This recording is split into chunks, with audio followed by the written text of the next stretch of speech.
ওবায়দুল স্যারকে মিস করছি। আসলে যাই হোক না কেন, উনার অবদানেই আমরা আসলে স্বাধীন হতে পেরেছি। না উনি উল্টাপাল্টা কথা বলতো, না আপা খেপে যেত, না আমরা স্বাধীন হতো, না জনগণ খেপত। উনার অবদান অনেক এই স্বাধীনতার পিছনে। মানে ডিরেক্টলি পজিটিভ না হোক, নেগেটিভলি উনি আমাদেরকে অনেক সাহায্য করছে। উনি বুঝিয়েছে যে তারা স্বৈর শাসক, আর তাদের হাত থেকে আমাদের মুক্তি পেতে হবে, তাদেরকে নিপাত করতে হবে।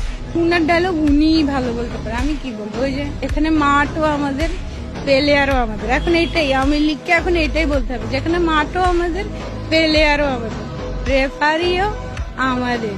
এটাই এবার এক দফা শেখ হাসিনাকে কবরস্থানে পাঠাতে হবে।